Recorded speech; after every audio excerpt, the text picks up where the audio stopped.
Oh, there we go. Here we go, guys. Welcome. Road to Glory 3 podcast number 3. It's fantastic. AFC, NFC West roster analysis.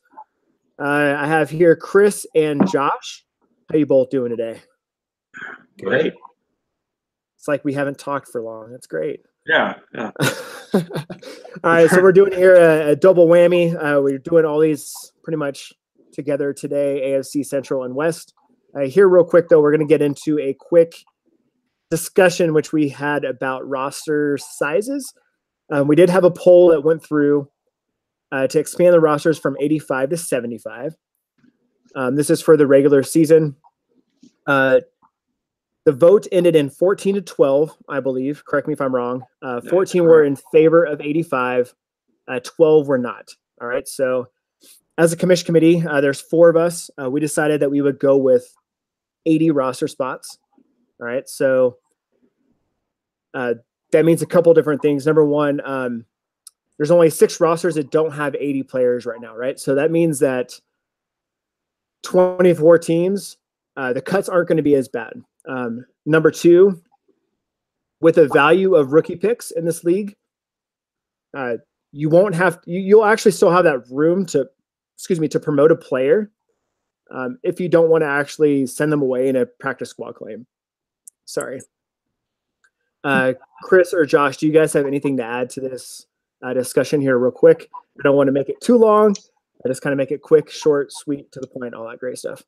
I just think that if you look in relation to the other R2G leagues, this league is still at 75 roster spots, a little bit shallow compared to the other leagues. And I think that 80 is a very happy medium towards being able to have roster spots and then still to allow for practice squad steals. So I think 80 is a happy medium, and I don't think that it compromises anything other than allowing maybe people to protect a little bit of their practice squad players, and also have a little bit deeper depth on their active roster. Those are the exact points I was going to make. If you look at the R2G and R2G2 leagues that are basically 2 copies for 32 teams, so it's a 16-team league, there's a lot of rostered players in those that are still waivers in this league, despite us having 85 players and 15 spots on the practice squad. So we're really not in danger of having like a barren waiver wire because there's still plenty there. And my biggest thing is the protecting the practice squad players, because based off of the draft results that Jeremy sent that had the rookie compensation, there's a lot of players that can be had for a very low pick. So it's going to be difficult to protect these players. You're going to have to cut some veterans in order to protect the rookies. And this gives a little bit more breathing room to all teams. I think it really benefits everybody. Yeah, there'll be people that you drafted that you're either going to have to give up on a practice squad claim or cut. So, I mean, what we're looking for is to be able to build your teams going into the future and able to do that. I mean, a few more roster spots really enables that. Yeah, and this league wasn't designed to hold those roster spots ransom, I guess you could say. Like, it's a very deep league. We have 26 starters. We start more starters in the NFL on both positions. There's no kicker, there's no punter, there's no offensive line. It's very deep. This is allowing you to go like have those deep rosters. That way, if your 2 top DN1s are on a bye week the same week, you have enough depth to where you can still start somebody and still actually get points. Last thing we want to do is restrict people to the point where you only have 6 bench positions, and you're starting 12 roster spots every single day, like active roster spots. Like, that's not what we want. We want to make sure that you have the depth. You make these decisions. Your roster is what you want it to be, and not just no restrictions, I would say. And something else I'm going to look at doing next year is possibly asking MFL to expand our off-season roster up to 100. So then we'll cut back down to 80. But this will still give us that leeway during the off season. I know MFL has done this for other leagues. I'm really hoping that they'll do this for us as well. Hopefully I can sweet talk them into the fact that, we're all established leagues. All these Road to Glory leagues have been around for 3 to 4 years. Pretty much the same owners, a couple new owners each year. So hopefully they'll work with that. But stay tuned for more details on that. But as of right now, it's going to be going down to 80, I believe, next Saturday. Was it September 3rd? September 3rd, low 59. I can't remember the date exactly. But yeah, it should be in the next week when roster cuts are happening. After the preseason and NFL roster cuts happen as well. So yeah, I just want to say that this is not with the addition. I mean, these are not starting players. These are not players that are going to be in people's rosters week 1. I realize that there is a concern for that. But these are deep depth players this is going to impact. This is not going to impact your week 1 starters. This is not going to impact your starters for the entire season. These are long shots that have a chance to actually have some value at some point. And in order to get in line with the other R2G leagues is why we're talking about doing this. This has no advantage to anyone week 1, week 2, week 3 at all in this season. Nobody benefits from this other than deep sleepers for next year and beyond. So I want to make sure that that's out there. And I think this affects the most second year and third year players in the league, especially because you can't protect them on the practice squad, and they're not good enough to ever use, but they're not bad enough to cut. So it's kind of that middle ground where it's like, they're a lottery ticket. Eventually they could do something, but I know for a fact they're not going to do something in 2018. Yeah. Yeah. Perfect, guys. I really appreciate the thoughts on that. If anybody has any concerns, definitely please post them on the message board post that I'll post with this podcast. This is still an open discussion, obviously. This is what we want to do. This is what we're going to do right now. This is to try to make a fair balance, right, between the 85 and the 80, especially since 85 actually won the vote. There were, I think, 4 teams total that did not want to vote, so it's kind of hard to decide exactly where they stand. Typically, if they don't choose to vote, that usually means that they're going for the 85 and not the 80. So really try to take that into consideration. This isn't to screw anybody in the league. We want to make sure this is a great league for everybody. We've all been waiting over a year for this league, and we're pretty excited for it to happen. I know Chris and Josh, we've all been on this fucking committee for a long time. Charlie too. He's not here with us right now, but we've been waiting, and we're excited to get this going. So yeah, we will not do anything to ruin the league. This league is here to stay. It's here to be competitive. All of that fun stuff. All right. Exactly. I've been excited about this league since I heard the concept of it. I'm like, I'm in. Let's do this. Let's do this. We actually tried to get this league started last year, and we just weren't able to do it. So this year we were, and I'm excited. I'm pumped. This is a very unique league. Yeah, it's going to be. Oh, go ahead. I'm glad we didn't rush it because we had 20, and we were saying, should we start out with the smaller number and expand next year? I'm glad we waited until we had it exactly how we wanted it. Yeah, and that's the thing too is we did wait till it was perfect, right? And I know there's a lot of newer people in this league. Road to Glory leagues are great. I'm sure Josh here and Chris can both speak to that. Josh has been in the leagues for the last 2 to 3 years.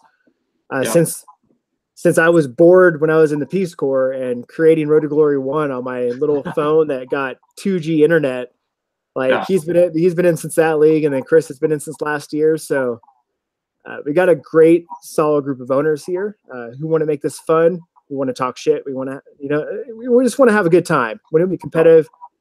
And also with that, I know there's some discussion the other day about talking names in the chat rooms. You can talk names. It's great. more or less just during the draft. Yeah, during the draft, you're messing with people's draft boards, and like these are long-term investments for some players.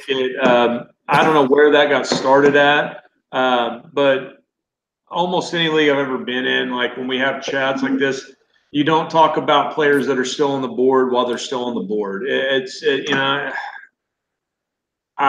I guess because I feel like you could sway somebody's opinion. And start building up a player that's not as good, and maybe you get somebody that is not as experienced to bite on that. But once the players are gone, hey, it's free. It's fair game. Talk about whoever you want. And I mean, we're not in a draft situation anymore, so talk about any player you want to at any time about anything. Go for it. Yeah, this is a community, guys. Like, talk about those players. Let's do that analysis. Let's have fun. Talk about the players that are shitty, that people made bad picks on. Kind of like what we're going to be doing. Yeah. No, I take that back. No, but like more or less, like this is, if you have your player, you have your player. That's good. A lot of the stuff that we're going to be talking about, especially in this one right here, just like the last two, is just analysis based off that, where you drafted the players. So it's not necessarily that it's a bad pick. Just it's grading the pick based on where you pick the player relative to other teams that pick the player, right? So we can go ahead and get started here real quick. Do you guys have anything else to add about the roster spots before we get started here? Just real quick. Just because I or anyone else here says that this is the worst position that you have doesn't mean that position sucks.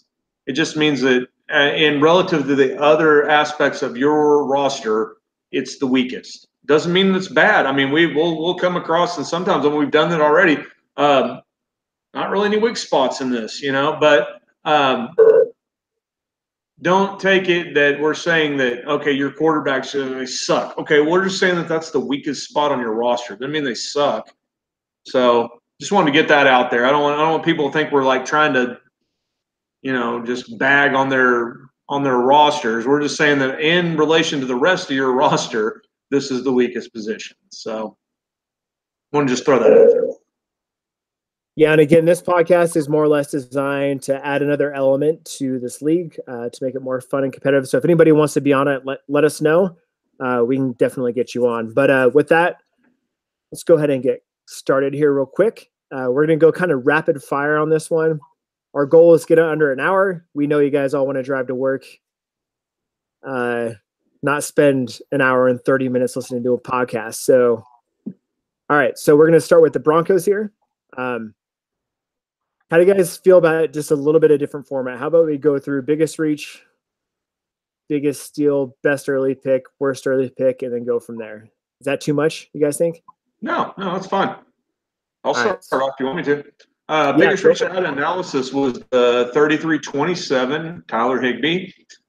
Biggest steal was 31-27 with Kiko Alonso. The best pick early I had was the 25-27 with Jake Butt.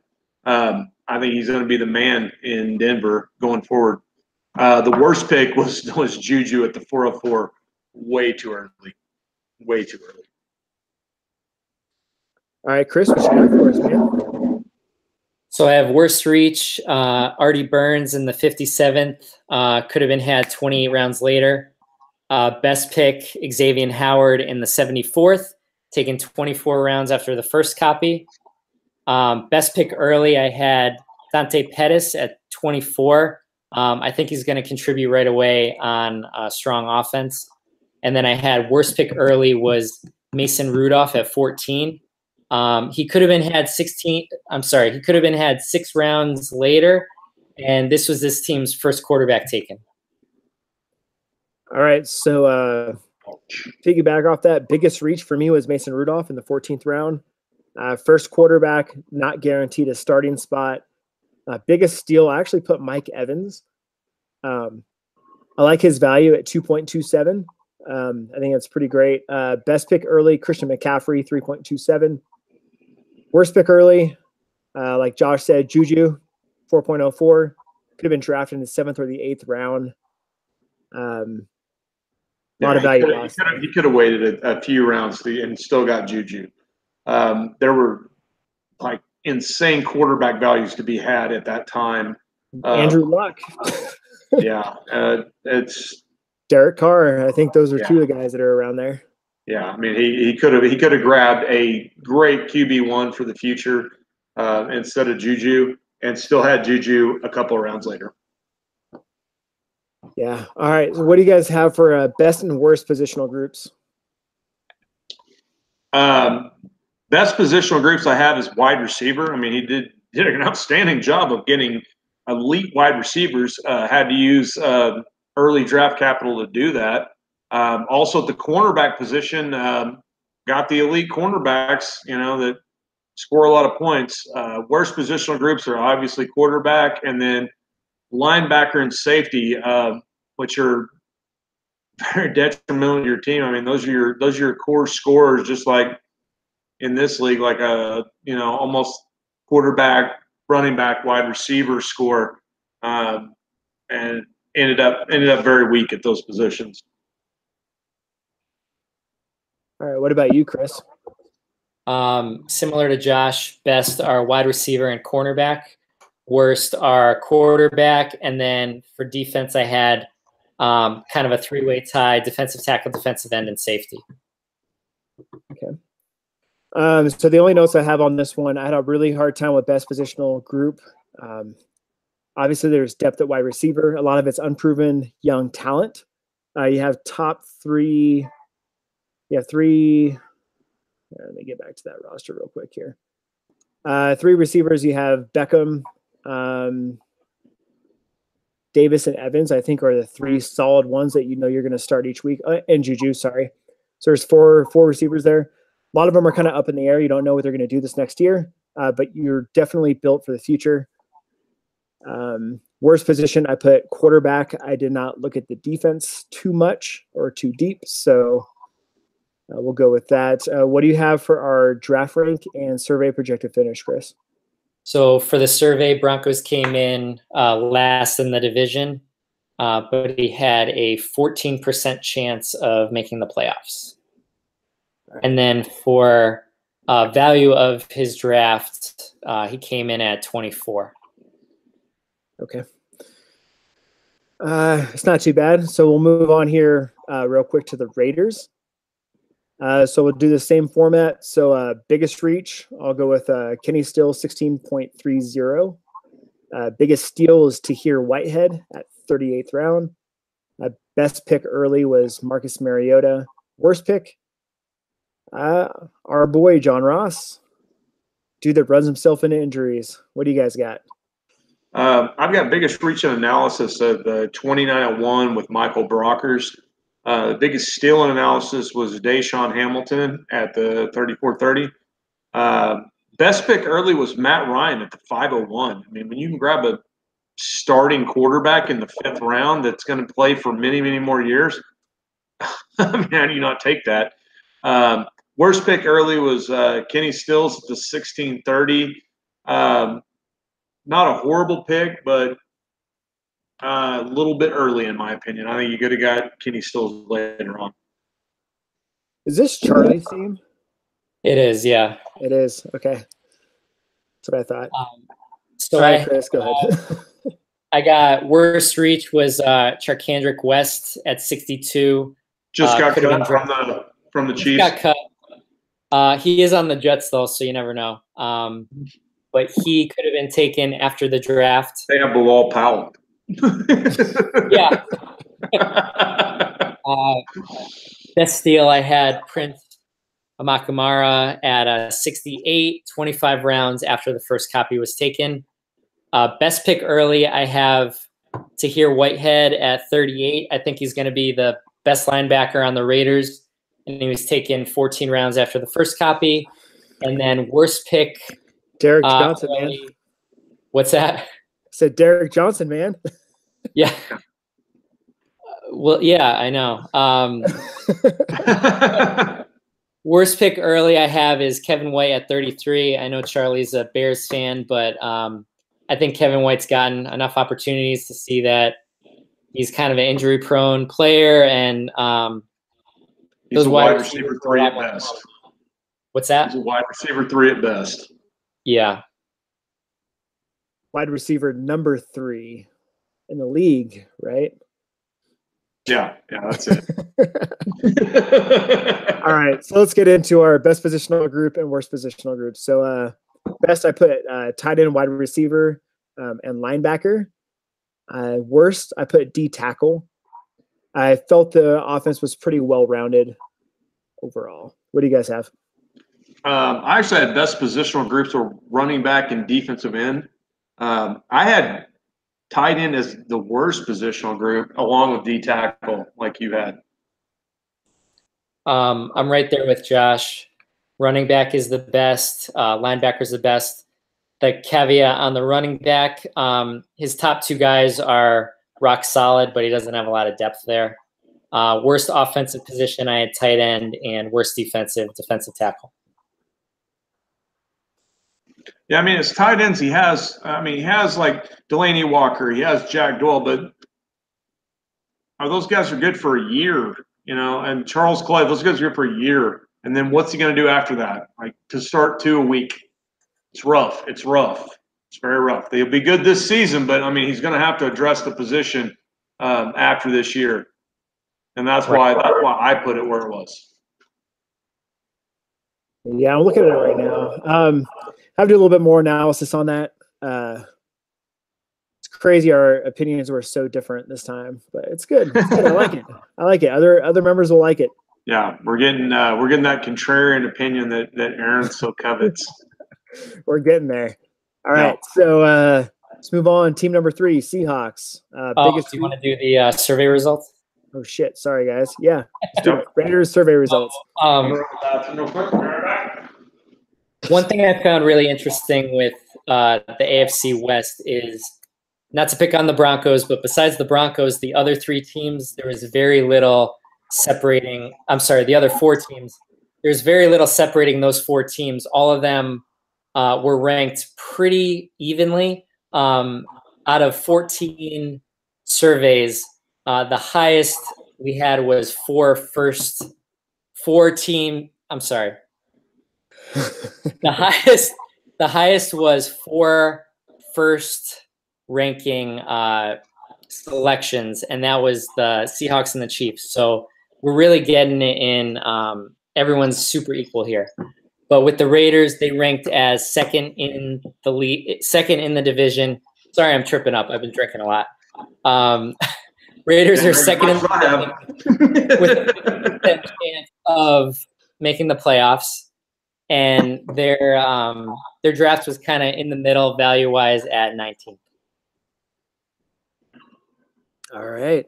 All right. Anything else to add, Josh? Nothing else to add on that. All right, sweet. Let's do it. My team, the Seahawks. Let's see. Biggest reach. I had Deion Jordan, 4708. Not all copies were drafted. Biggest steal.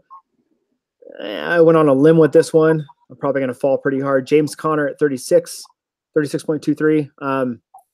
There is a chance he takes that running back position. I know Jalen Samuels was drafted pretty early by me, Josh here. Yes. But there is still a chance there for him. Best pick early, I put Patrick Mahomes, 308. A little bit upside. Worst pick early, I think I touched on this last week. Adam Thielen, 8.23. I am not a believer. I'm still not a believer. I think he's a bust candidate. I like him a lot. I think with Cook back, I think he's going to take those targets, and Thielen's going to disappear, and Treadwell's. So you're telling me you're not hooked on a Thielen. You're not hooked on a Thielen, is what you're telling me. I am not hooked on a Thielen, just like I'm not hooked on that damn announcer that was talking last night. Cannot deal with that guy. All right, guys, what do you have for me? I have. Wait a second. We're on Seahawks, right? Yeah. All right. I had biggest reach analysis, Deion Jordan at the 4708. The biggest steal, Jamal Williams at the 1823, just based on mainly where he went in the other parts of the draft, not on my personal feelings on Jamal Williams. Best pick early I had actually was Mark Ingram at the 1508. I think we touched on this earlier. Everybody always downgrades Mark Ingram, but the dude just performs every year. He doesn't get the recognition, but he puts up the numbers, he puts up the points every season. Worst pick early I had was Golden Tate at the 1023. I just don't know that he's going to return 10th round numbers to you. He's aging and not in the best situation right now. So, all right. So I had worst reach, same as you two, Deion Jordan at 47. Best steal was Austin Davis at 82, 20 rounds after the first copy was taken. Similar to Josh, I thought best pick early, Jamal Williams at 18. He could lead the Packers backfield, and he was taken 7 rounds after the first copy. And then I think the worst early pick was Vince Williams at 19. He could have been drafted 13 rounds later. There were better linebackers on the board at that time.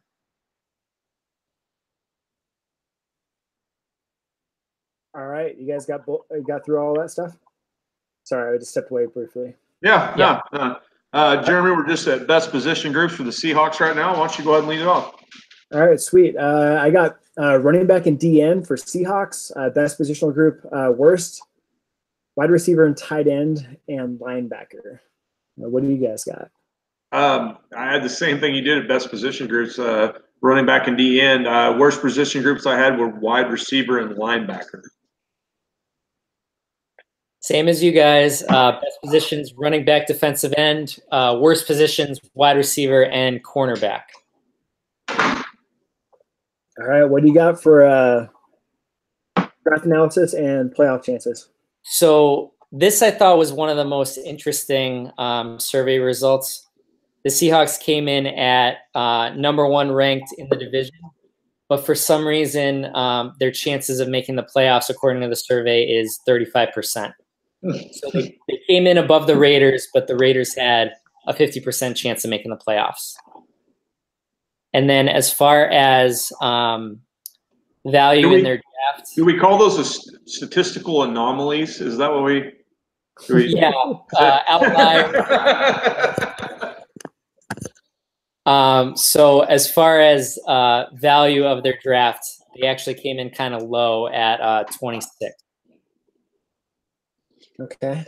It's very interesting, the analysis here. But then do take into consideration one thing here, right? So there have been some trades that have been made, taxi squad moves that have been made. So this could change the overall thought process of what the analysis is. So the analysis is solely based on drafts. The draft, the start of draft.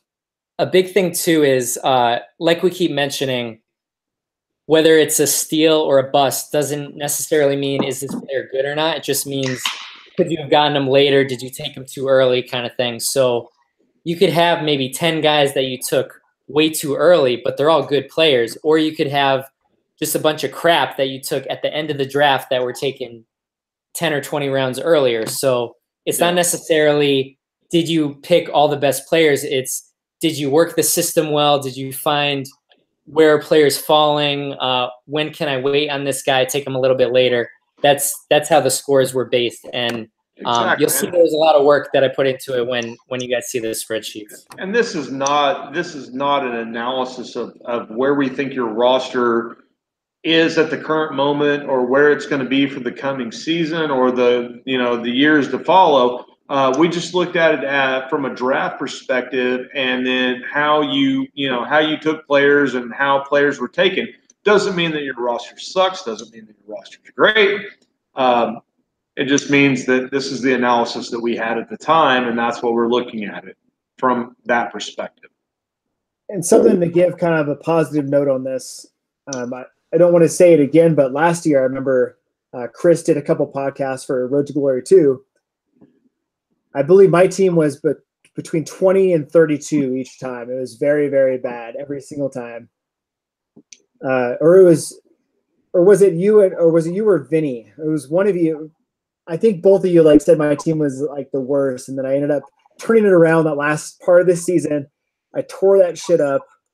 I won.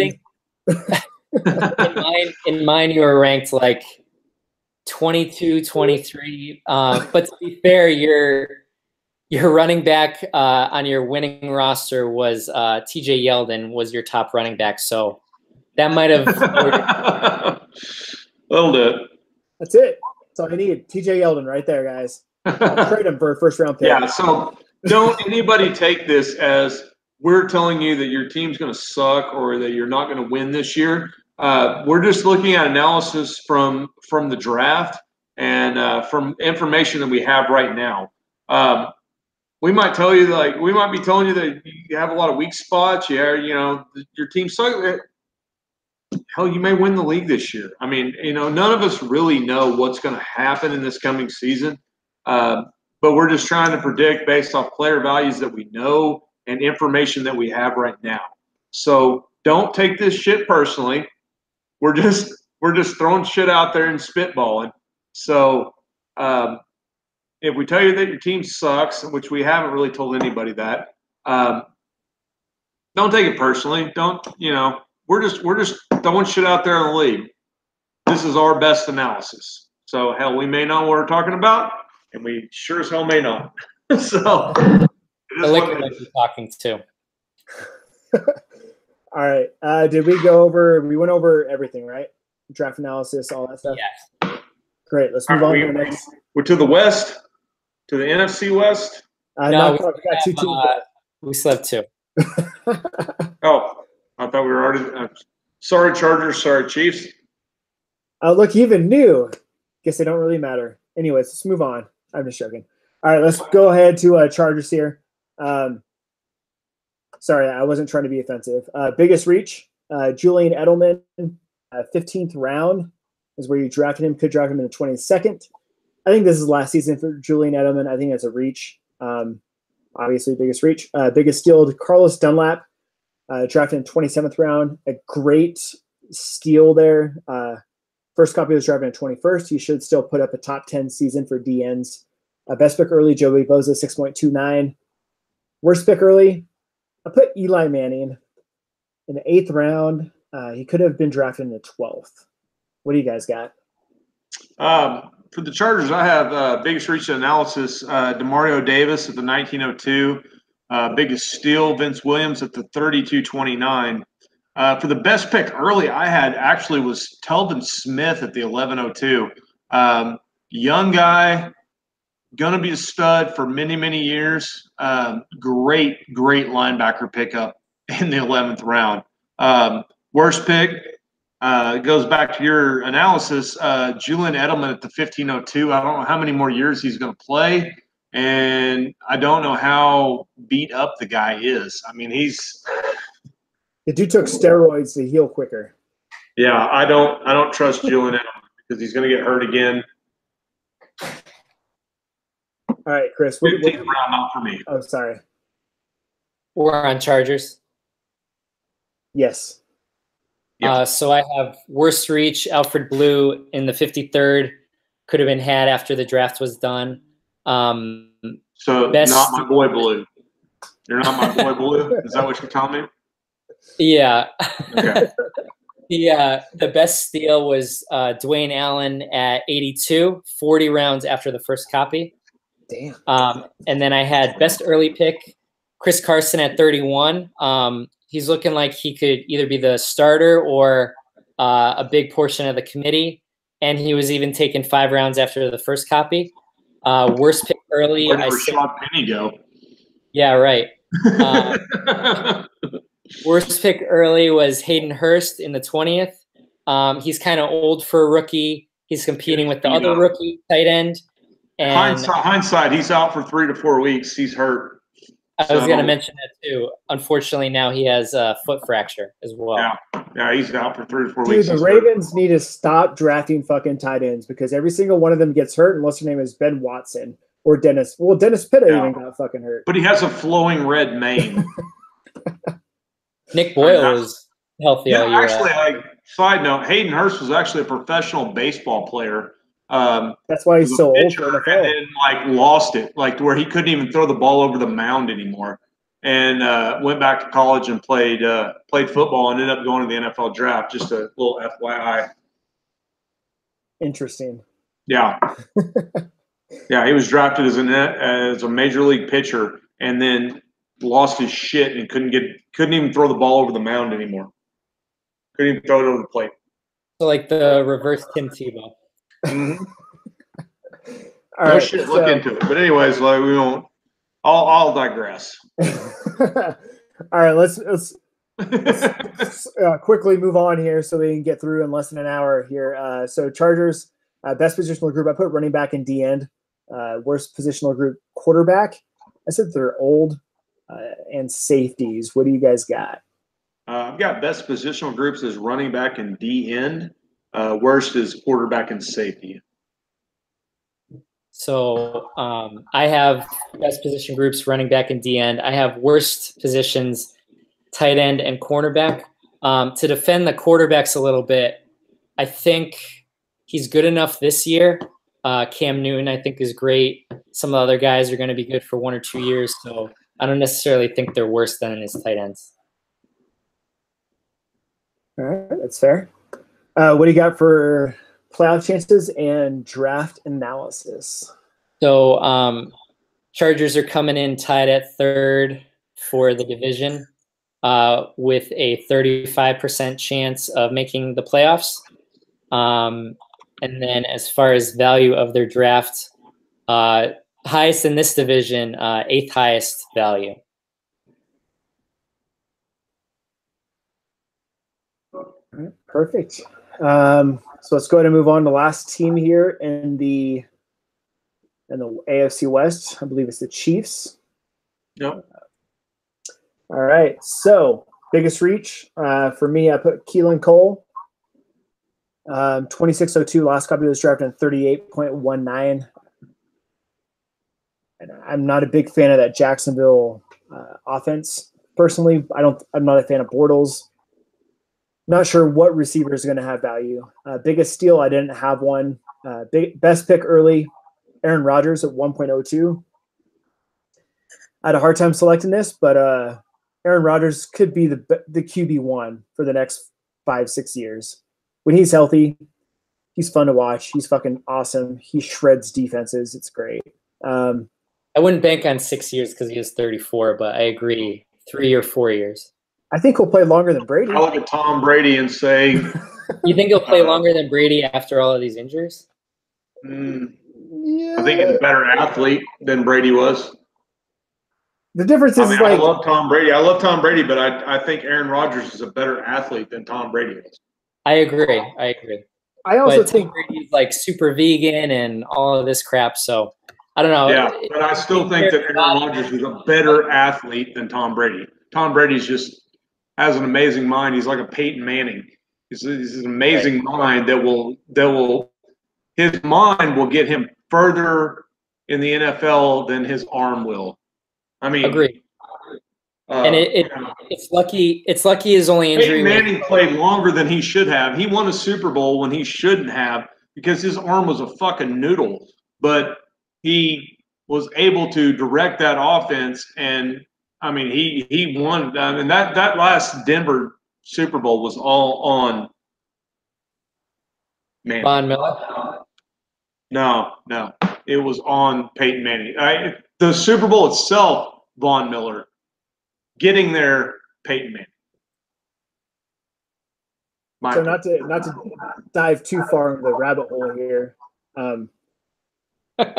I fucking hate Tom Brady. That said, well, who doesn't? You don't have any rant. The thing is, where he may go down is. This is going to be. We can go into a deep dive analysis on this when we do our Road to Glory, like actual like bullshit backyard banner fucking podcast, whatever the hell it's going to be called. I think Tom Brady is overrated. I appreciate all that he's done. It's great. I think Drew Brees is underrated. And I think he's underrated because he doesn't have as many Super Bowl rings. And everybody looks at Belichick and looks at Brady. Completely agree. But Brees has more fucking passing yards. He's played 1 year less. Probably has more fucking passing touchdowns. Like, Brees he never had the statistically defense that Tom Brady had. Yeah, exactly. Never had the defense. Statistically, Tom he's Brady better than Brady. under some of the statistical best defenses that we've seen in the last decade. and that played a lot into his success. I think Belichick's the best coach of all time. Peyton Manning had Jim Caldwell and John Fox. He dragged those coaches to the Super Bowl. Yeah. And I don't think Brady's going to play more than 2 years. Dude thinks he's going to play another 10 years. He's high. No, he's not going to play till he's 50. That's ridiculous. The dude runs like a fucking 10-second 40-yard dash. Like, come on. I was reading. Landry Jones ran a 5.2 40 in the 40-yard dash and still got drafted by the damn Steelers, and he's still their damn backup quarterback. I was reading that this is the age that Brett Favre finally fell off. Yeah, well, this is when Brett Favre went back to the Vikings, and then he just like so he had one great season at 40 or whatever, and then the next season he finally fell off, the same age that Tom Brady is. Patriots fans, it's happening. You're going to be the new New York Jets. Congratulations, you guys will suck. All right, where were we on this? I didn't even Baker get through all my Mayfield things. is the next Brett Favre. That's where we're at. I was on my best pick early, Aaron Rodgers. Worst pick, Margus Hunt. I'm just going to go right into best and worst positional group. That way you can streamline this. Tight end and D tackle. Worst positional, I did wide receiver, linebacker. So guys, go through the team, whichever wants to go for it. We're on Chiefs, right? Yep. All right. I had best positional groups was tight end and a combination of D end and safety. Worst position groups I had was running back and linebacker. All right, so you guys skipped ahead a little bit. I have worst reach, Margus Hunt in the 41. Could have been had 25 rounds later. Best steal, Jason McCourty at 60, 18 rounds after the first copy. Best early pick, I had Joe Flacco at 21. That's super late for a quarterback that's likely going to start the entire season. Worst early pick, Tavon Austin at 28. Could have been had 20 rounds later. We have no idea what his role is going to be. He was kind of a gadget player at wide receiver. Now he's classified as a running back. He's still behind Zeke, so we don't know what's going on there. For best positions, I have tight end / wide receiver and safety. And then worst positions, I have running back and linebacker. And to go back, I think we skipped over me. I had a few to drink, but I also had best pick early as Joe Flacco, and I had worst pick early as Drew Brees at the 229, just due to his age and availability of linebackers and quarterbacks at that point in the draft. All right, perfect. Chris, what you got for us on the draft analysis? All right, so for the Chiefs, tied for third in the division based on the survey, 35% chance of making the playoffs. So we have 3 teams in this division, 35% chance, 1 team 50%.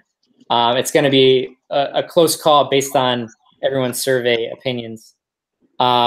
Chiefs actually had one of the worst value drafts coming in at 29. They may have, but when I look at the Chiefs' entire roster, I don't think that is an accurate assessment.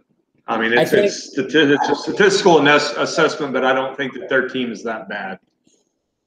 Right. So it's not necessarily they picked bad players. It's just that a lot of the players they picked could have been had later. So it might have been good. Exactly, but they still had a good draft, I think. That's what I want to get out to people. Like, we're not like trashing your team on realism. We're trashing it on what our statistical analysis is. So right. So I wanted to try to come up with a quantitative, like, numbers approach. How can we compare these by looking at just number crunching? And it's hard to do that if you're going by who's a better player, because that's a lot more subjective. We haven't seen them play extremely subjective. The whole No fantasy football is objective. It's all driven on opinions, but it's on educated opinions. And I like to think some of our opinions are educated. Right. All right, next division. Here we go. This is the real deal right here. Going into the NFC deal. West. Start it up, Jeremy. Yep. All right, so I already know what. Okay, so here we go. We're gonna go right into the NFC West. These first two teams, I think I might just let them have a quick discussion here about their team. Saints and Falcons. Bias. What do our Yeah, there'll be no bias in this discussion here. We'll be completely open and candid about our teams. All right, so Josh here is the Saints. You got the Falcons here. Chris. Both our teams suck. Let me tell you. They're in the NFC. They're terrible unless they're the Seahawks, which is my favorite team in the actual NFL. Anyways, I'm just joking. Real quick here, we'll go over them real quick. We'll let them have a little brief discussion. I think they're two of the strongest teams in the NFC West.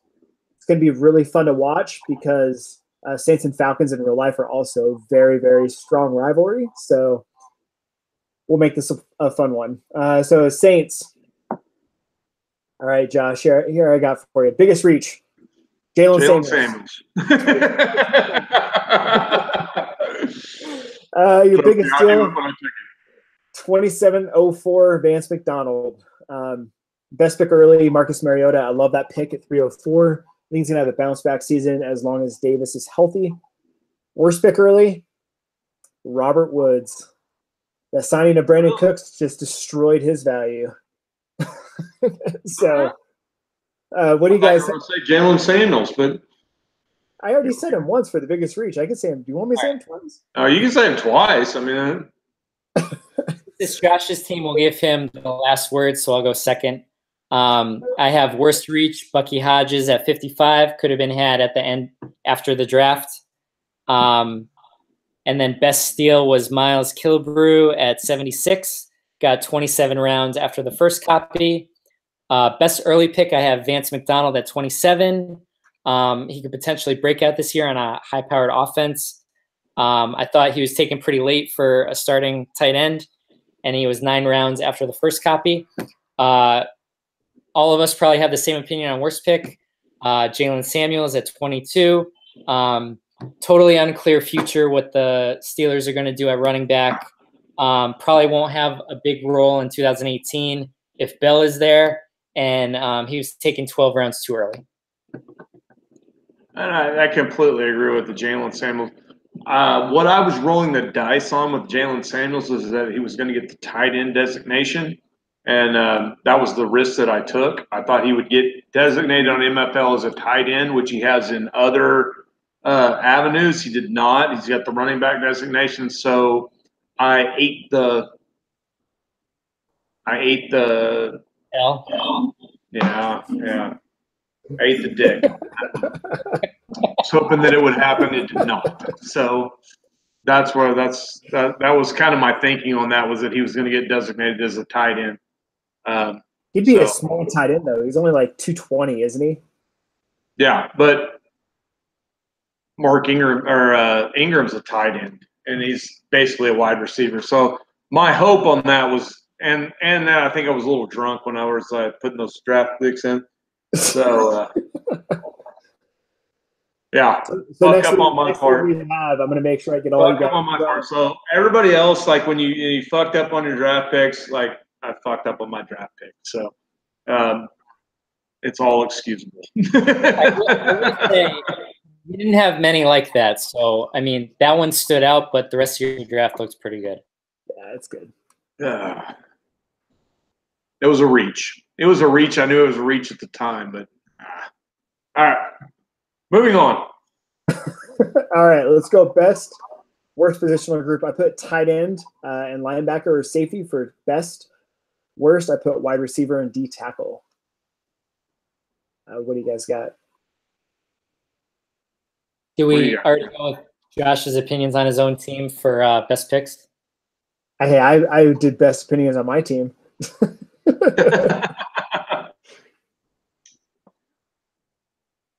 All right, Josh, you got anything for your team? Yeah. I had for my team, I had my best position group as quarterback, and safety. Obviously, if you just look at those rosters, worst wide receiver / running back. Both of them are shitty. Cornerback. Hell, I can fill that position, but we'll go with that for now. I had the same thing as you guys. Best was quarterback and safety. Worst was wide receiver and cornerback. Did you talk about what you thought your best and worst picks were, Josh? No, I absolutely can. Well, we already know Jalen Samuels, so save your time on that one. Yeah. I thought my biggest steal was Malik Hooker at the 4304. And I thought my best pick early was Marcus Mariota at the 304. I literally, going into this draft, thought that Marcus Mariota drafting in the late first round would be my best option going forward, and I got him as my third quarterback. So I felt like I won that deal. I got two quarterbacks that I thought would be gone prior to him in the first round. So I felt like I won. Quarterback lottery there. On this draft, I had no idea it was going to go this way. I thought a rookie might have been my second or third quarterback, and I ended up with four that I consider top 15. Yeah, and I definitely think Mariota has a bounce back year this year, which is I think it's gonna be pretty solid for his value. All right, so let's go. Survey. Yeah, right to the Falcons. Survey, and then we'll jump right into you, Chris. Yeah, so the Saints, based on the survey, came in at number 2, behind another team we're going to talk about pretty soon.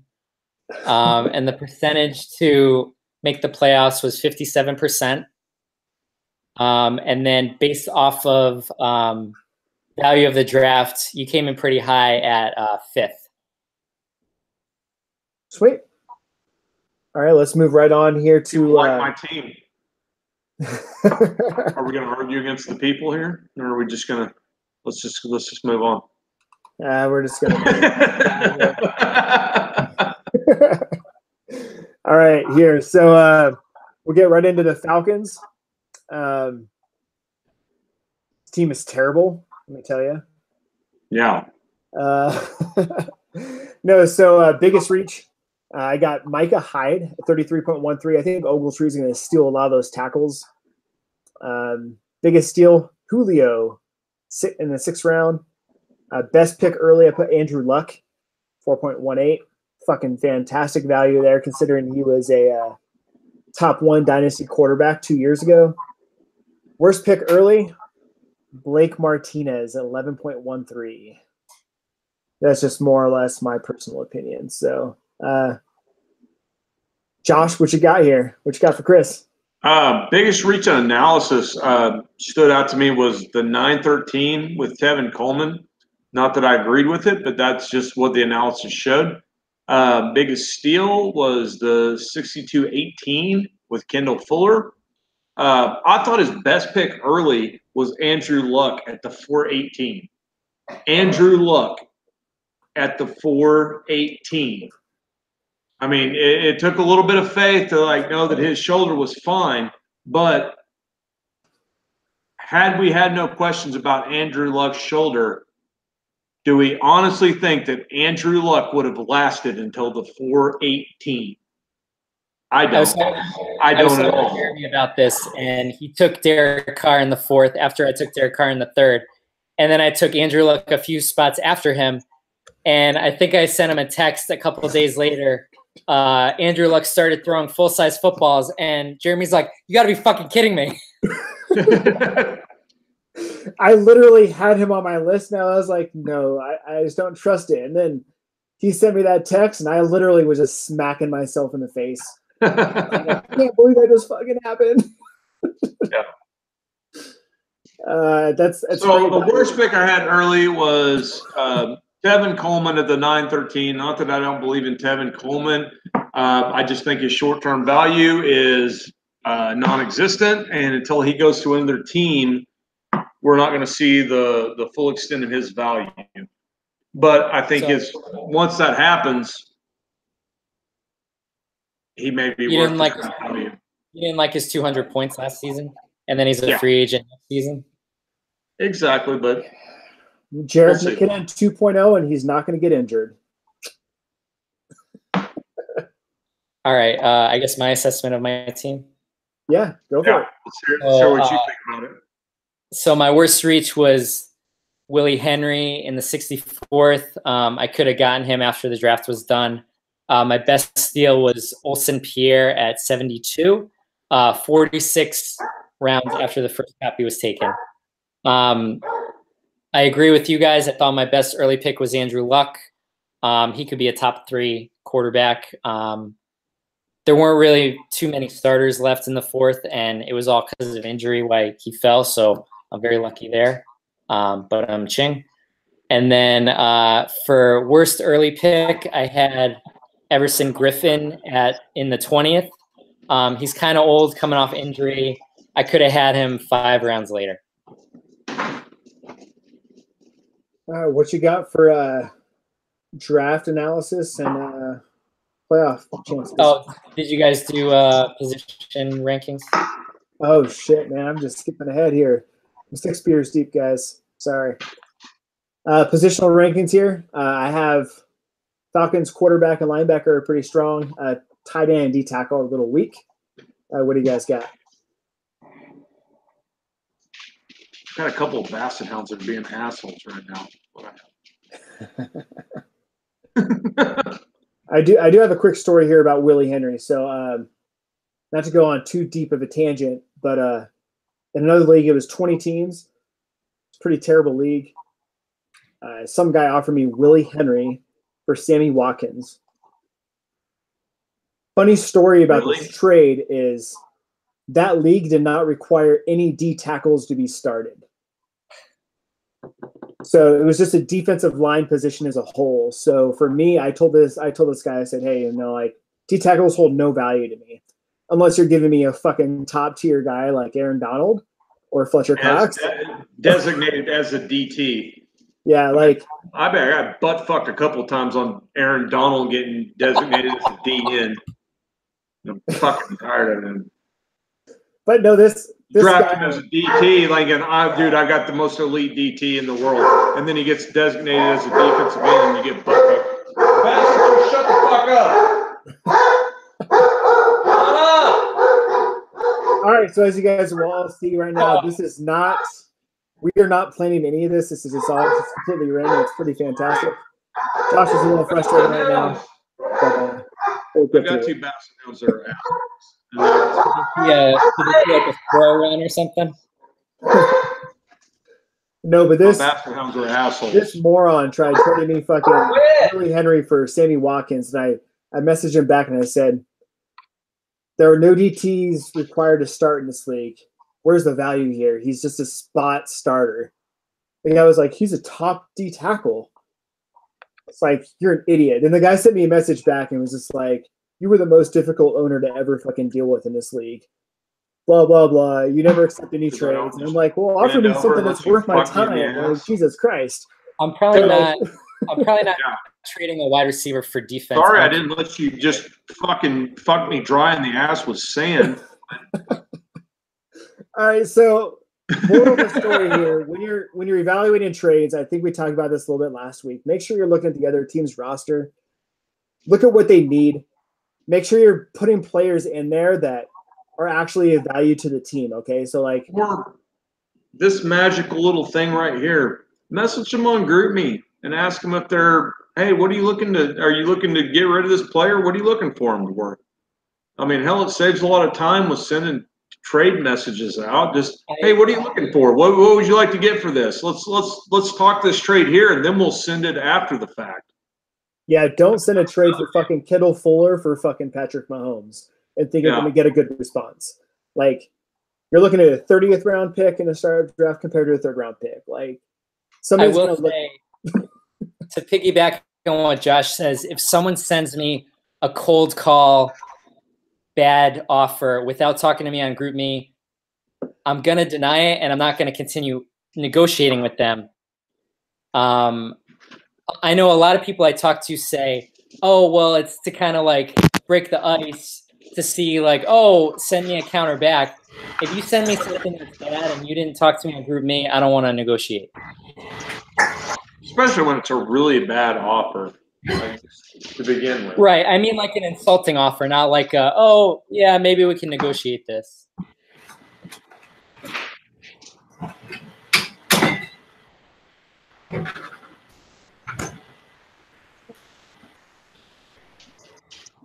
Grab another beer. Yeah.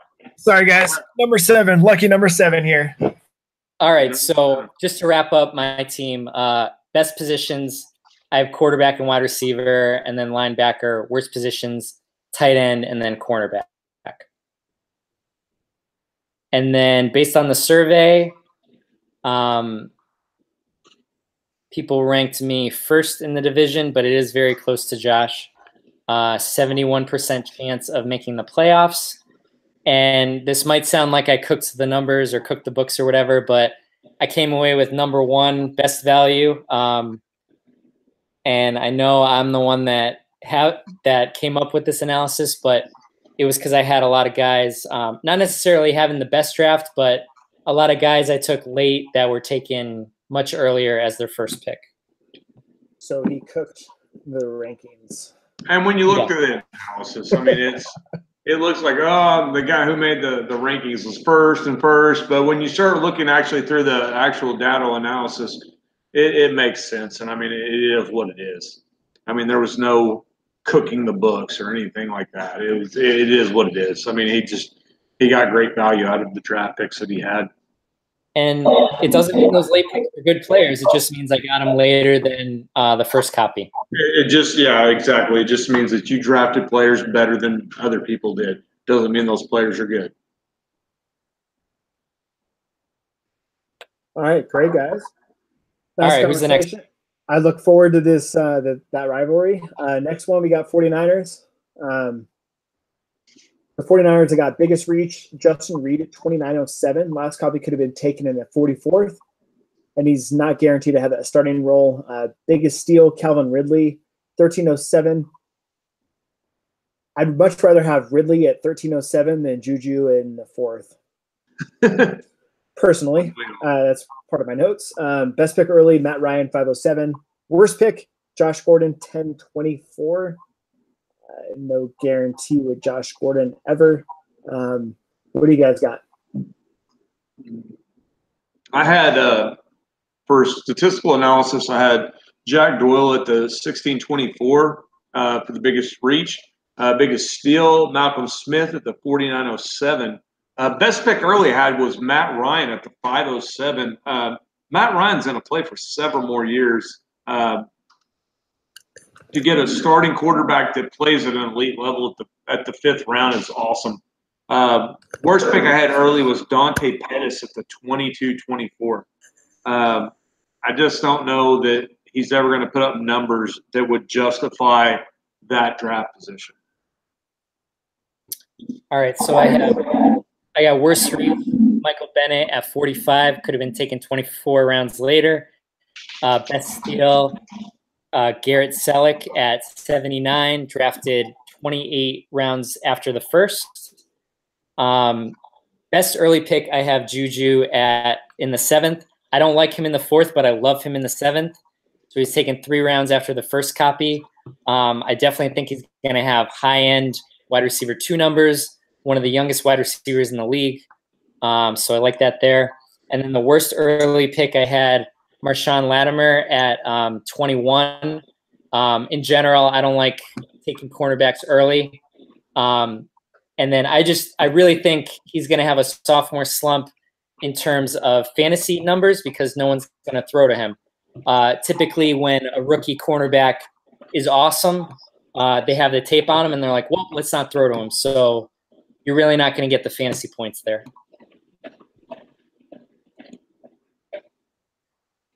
I think those are all great. What do you guys got for? Sorry, Chris. What do you have for the survey projected finish and draft rank? Did you want to do position? Man, Best position, worst position. I keep skipping here. Clearly, you have not had as much to drink as I have. Yeah. All right. I've only had 4, and I want to be coherent. I already feel like I'm messing up. Yeah, I didn't do my position groups either. I had for the 49ers, I had best position group was quarterback, and then on defense, cornerback, defensive end. Worst position group obviously was running back, and then safety. All right. For me, best positional group, I put running back and cornerback. And then worst positional, I have tight end and safety. What do you got, Chris? So, similar to you guys, best positions, running back, cornerback, worst positions, tight end, defensive tackle. And then for the survey, 49ers came in at 3rd in the division with a 42% chance of making the playoffs. So top 3 teams in the division all expected to make the playoffs based on the survey. He actually had a really good value draft coming in at 2nd best draft based on value. Yeah. Oh, nice. So for these next 2 teams, I'm going to take kind of a back seat here. I'm going to let – I was not prepared. I will just throw that out there. I don't have anything down for the Panthers or the Rams. I apologize. I tried getting through my errands today early enough to where I didn't have to deal with the Denver traffic. So I will let Chris and Josh discuss both of these teams. And you guys I think we can provide adequate analysis. Chris, I'll let you go ahead and go first for the biggest reach, biggest steal. So I got worst reach, Matt Longacre at 61, could have been had after the draft. Best steal, Andrew Sendejo at 75, 34 rounds after the first copy. Best early pick, Roquan Smith in the 10th. I think he can be a top 10 linebacker for the next 6 to 8 years. Worst early pick, Rashad Jones in the 11th. Could have been had 5 rounds later. Too early for a safety, in my opinion. Andy's getting old. All right. Well, I had for the analysis, biggest reach was Tyquan Lewis at the 32-11. I think he could be a DN1, but that's yet to be seen. So it was a little bit of reach. Biggest steal, Chandler Jones, the 1918. And we all know IDP is so subjective, but good grab at the 19th round. Best pick early, I had Julian Edelman at the 22-11. Was not a good pick earlier, but at this point, great pick. Worst pick I had was Alshon Jeffrey at the 8-11. I don't know in Philadelphia that he's going to put up the numbers to justify an 8th round pick, and he's getting older. All right. And then for positions, I have best is running back, worst is cornerback. I'm sorry. Best is running back, best is cornerback, worst is quarterback, worst is linebacker. I had best position groups at wide receiver and safety. I had worst position groups running back just because there's high-end talent but no depth. You get an injury, you're done. One injury, you're done. Also, worst position group was linebacker. I guess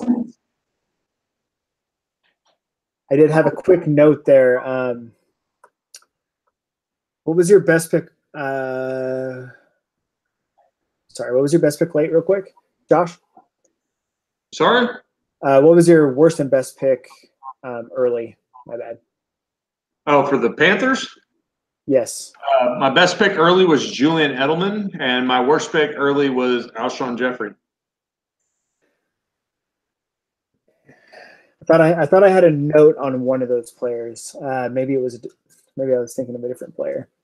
I mean, Just to touch back on it, Julian Edelman is aging, but the reason my best pick early was because he still has solid value if he can stay healthy. Alshon Jeffrey has been one of the most underperforming wide receivers in history. Since he was with Cutler. Yeah. Bring Cutler back to Chicago. Oh, sorry. Why don't Philadelphia trade Wentz, bring Cutler in, and Jeffrey will be relevant again.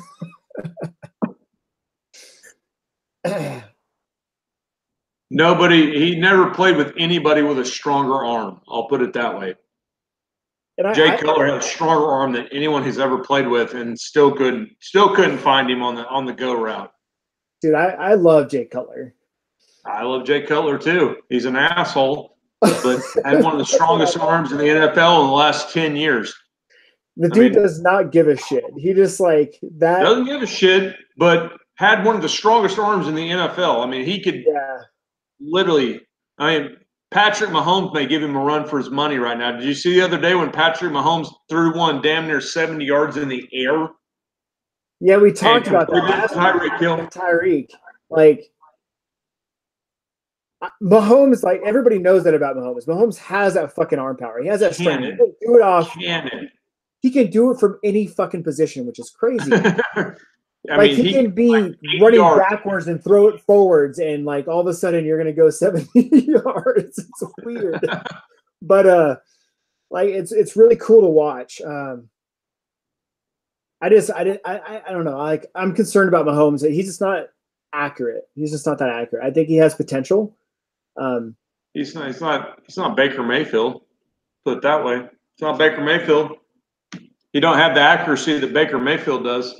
Yeah, Mayfield doesn't also throw that deep.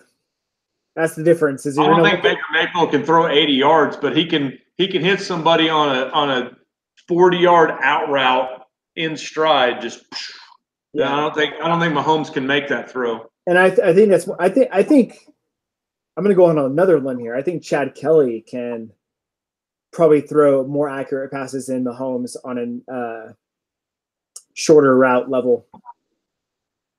Maybe able to. You can't throw like Baker Mayfield. Yeah. I'm going to beat that Baker Mayfield drum until it's done. I just watched him in the preseason. God, he looks good. Are we still live? Yeah, we are. We're waiting for. Okay. Sorry, guys. We're waiting on Chris to get back. We're just going to bullshit about football. I hope that doesn't hurt your. I am kind of nervous. R2G2. I did trade up to get. Actually, I don't think I did trade up to get a Baker Mayfield with a 1.32. The 1-1. He went first overall. Now, I'm talking about in our league, man. Oh. Okay. Where the hell are you? Yeah, I took him in the 4th. I have to go look back. Yeah, I know I took him in the 4th. I just have to look and see what pick it was. You took him in the 4th? And I think I took second copy. There's no way. In Road to Glory 2? Not in Road to Glory. I thought we were talking about R2G3. Oh, I was going to say, there's no way you took him in the 4th. No, not in R2G2. No, that was like one of my glaring holes. Like, I had Mariota last year. Mayfield, I just fucking went for it. I just fucking took him. All right. Hey, shit, dude, I don't have any analysis for the last team. We could just keep going for the Rams. So if you want to go with the Rams, biggest reach, biggest steal, best pick early, worst pick early. And then I think we skipped the Panthers here. No, I'm sorry. We didn't go through the best and worst positional group in the draft rank analysis. For the 49ers? Panthers. Oh, Panthers. Okay. Well, I got to hear is the projected finish is 4th. Draft analysis rank based off of the ranking is 23rd. Playoff chances were 28.6. Okay. All right, guys. 1 second here. All right, guys. So I apologize here real quick. Chris actually had to take off, so it's just going to be Josh and I here giving our nonsense and our bullshit analysis. So take it with a grain of salt, please. We're going to have some fun here. Just for the Rams. So. But yeah, we'll be here. Chris had to take off. I apologize. We'll finish this one out here quickly. All right. So sorry to cut you off, man. Didn't mean to do that. All right. So you spoke. I didn't know he was leaving. Yeah, I didn't either. So you spoke towards the Panthers draft ranking and playoff chances, right? Yeah, we'll start off with the Rams for biggest reach and biggest skill analysis. I had Deshaun Jackson at the 37-21 for biggest reach. Biggest steal was Vita Vea at the 33-21. Okay. So for me here, I'm going to look at so best steal, I'm going to say is I actually like Sterling Shepard at 17.21. I think that's great value there as a number 2 receiver. Biggest reach, I'm going to go Jordan Poyer. 18.10 is where he was drafted. Last couple he was drafted in 24th round. That said, I think that, like I said earlier, I think Ogletree is going to take some of those tackles. So, which he actually took Ogletree as well in the 11th. So yeah, should be very interesting there. Best early pick. Oh man, it's kind of hard to go on the shoot from the hip. Yeah. I actually like Boza at 6'10". I think Boza is going to be a DN1. Worst early pick. I'm going to go with Marlon Mack at 15. Oh, actually, I'm going to take that back. 16.10. I'm going to go with Michael Gallup. Okay. Ooh, and I'm going to go with the second one, Will Fuller at 13.21. I don't like Will Fuller. Looks like all the picks for Will Fuller went within 14 picks between 7 picks between 13.14 and 13.21. Yeah. I think that's way too quick for Fuller. I'd much rather have Shepard in the 17th than Fuller in the 13th. I agree. I agree. Those are my picks. What else you got for these? I had best pick early I had was Stephon Diggs at the 7-21. He's a young guy that I think is going to be a solid, maybe not wide receiver 1, but that border between wide receiver 1, wide receiver 2 for many years going forward. The worst pick I had early was DeMarcus Lawrence at the 8. What's that? 8-10. Mainly because of where he was taken in other positions, but with Dallas and those defensive ends, you never know. I mean, they seem to crank out different defensive ends that produce every year, and I don't know that he's going to be the guy from here to next year, here to the next 3 years. So it seemed like a reach for me to grab him at that early of a juncture. All right. So for best positional, worst positional rankings, best, I'm going to go with running back for offensive positions. Cornerback, it's a lot of depth on CB side for the Rams. Worst positions, I'm going to go with quarterback. He's got 2 starters. He got Mahomes and he got Prescott. Everybody else is kind of it's kind of a wild card. And then let's see, I believe linebacker is going to be my weakness for defense. So you got Preston Brown, which depending on Vontae Davis or perfect. Sorry, depending on what Burfict does, if he's suspended at all, like he might have some value. You have Jared Davis, Alec Ogletree, great starters right there. Weak spot. Yeah, it is weak spot. That's all I got. What do you got?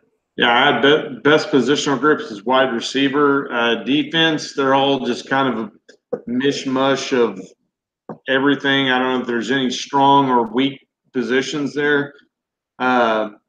Quarterback was definitely the weakest position, and if you had to pin me down, I would say defensive end was the worst defensive spot. All right, what do you got for analysis here on? Sorry, I don't have it up. The draft rank and the yeah, it looks like what Chris has. Rams are projected to finish 5th in the NFC West. They have a 14.3% chance of making the playoffs. Okay. All right, let's move on. Panthers, which will be our last team here, real quick. Do you want to get us started? I thought we were already. I think we already covered the Panthers. Did we go over them already? All right. Yeah. Awesome. All right. Yep. So that's going to be it for this podcast. Do you have anything else that you want to talk about here before we? No, I mean we've touched on the building up the regular season rosters up from 75 to 80. I think we covered that very well. If anybody has any issues with that, you need to go ahead and put them forth and state your case, why or why not. We should do that. But other than that, I mean, I think that's it. I mean, it's just ready. I mean, we're right there on starting the season. I mean, we're so close. It's about to happen. And it's going to be interesting with this league because I've never seen a league that was formatted like this, especially where you can start 3 quarterbacks and see how it goes forward. You know, I've never seen it before, and it's going to be interesting. Yeah, I'm pretty excited for it. Should be pretty fun, especially with the rivals. We have all these different bets that are going on. I got to get that stuff updated. I'll send that stuff out in an email. Yeah, that's one thing people need to make sure they're doing. Make sure you made a bet, accepted a bet, because it's not just something to enhance the league. It's actually a requirement in the bylaws. So make sure you've done that. Yeah, I'd say it's a little bit of both. It's to make it fun, right? To make it a little bit enhancing for some of us to say, like, hey, Josh, like if I play Josh and he's my rival, I'm like, hey, man, your team sucks. I want to bet it first. And then he doesn't want to bet it first. Pretty much what happened with me and AJ. That's a bold statement. I mean, no, it's more or less to prompt that competitiveness, to make sure that it's fun for people, to add another dynamic. I know all of us are in leagues that are just pretty much the same thing, right? Pretty much one quarterback leagues. You can grab a quarterback off waivers to fucking stream for your bye week, which is hokey, in my opinion. Like you want to have that depth to where you actually have to start players and have to analyze players. And I think this is going to be a really, really fun league. Pretty excited to get it going. And if any of you guys want to be on here on the podcast, like let us know. It's Google Hangouts. As long as you have a Gmail account, like that's all that you need. Get on. If you want to come in, weigh in, it's fun. Like come in. Right? We highly recommend that. Aaron, why don't you come join us? Yeah, so we're pretty much just sitting here bullshitting, calling people out. It's not intended to be an asshole. Pardon my French. We're here to have fun. Yeah, we're not here to blast anybody's team. We're just here to like do some analysis and just say what we think about it. And you may agree, you may not agree. That's fine either way. But if you want to join in, do it. Let us know. We're happy to have you. Yeah, please. And any ideas for the podcast, like let us know. We may at some point maybe transition this podcast into just an overall like fantasy football podcast, not just a league specific. Let us know if there's anything you want to see, want to hear. We definitely have a different, I think, viewpoint on some of the other podcasts that are out there, which is great. I think it's good to diversify. But if you guys have any questions or anything, feel free to reach out to any of us in a league chat. We're here. Gonna have fun. Happy third week of the preseason. Let's have some beers and let's drink the preseason out. Let's do it. All right, guys. We'll see ya. Cheers.